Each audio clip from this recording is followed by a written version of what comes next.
مش هقول بقى ده عمرنا واحنا بنعملها غلط والكلام ده، بس فعلا يا جماعه معلقه صغيره بس منها هنضيفها للتسقيه بتاعه الجلاش هتفرق معاكم جدا.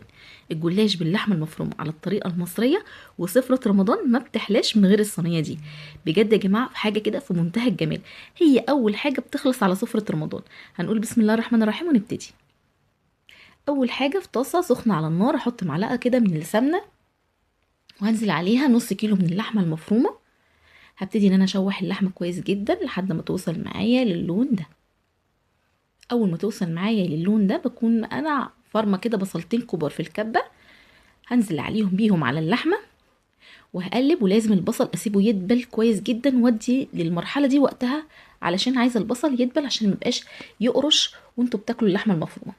بعد كده هضيف فلفل احمر واخضر حراق وبارد براحتكم جدا، ومعلقه كده من الصلصه، رشه ملح، واحط كمان فلفل اسود، واحط رشه بابريكا، واحط رشه سكر صغيره بس كده.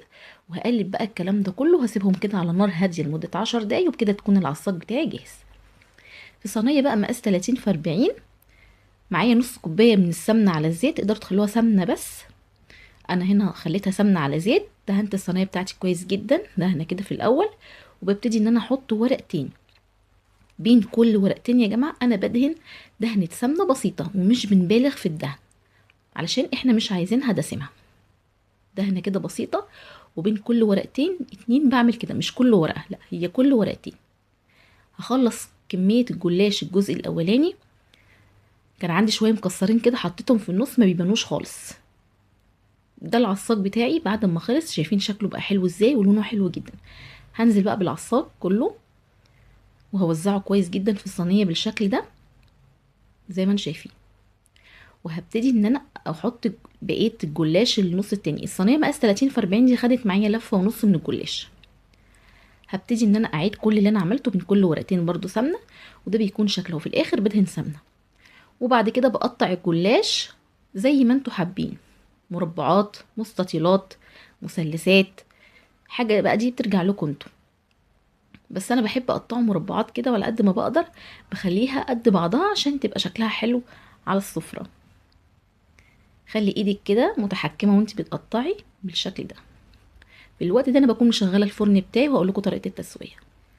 هنا انا بدخلها الفرن اول رف، وركزي بقى معايا في طريقه التسويه عشان بصوا يعني هتفرق معاكم. اول رف بعد ارضيه الفرن بتقعد بالظبط معايا 10 دقايق.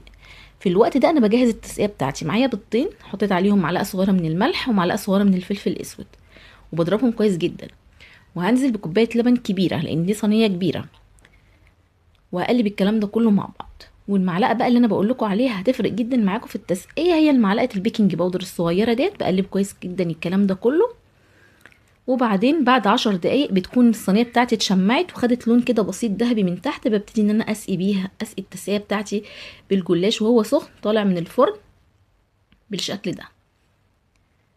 هدخل بقى تاني الفرن. وخدوا بالكم بقى بعد المرحله دي ما بحطش الصينيه اول رف بعد ارضيه، لا انا بحطها في الرف الوسط او اللي فوق الوسط كمان، وبسيبها بقى تاخد وقتها في التسويه.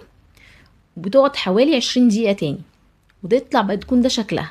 اول ما بتطلع بديها دهنه كده من السمنه البلدي خفيفه من على الوش، وبتكون ده شكلها. عايزه اقول لكم حاجه كده بجد تفتح النفس. شايفين يا جماعه؟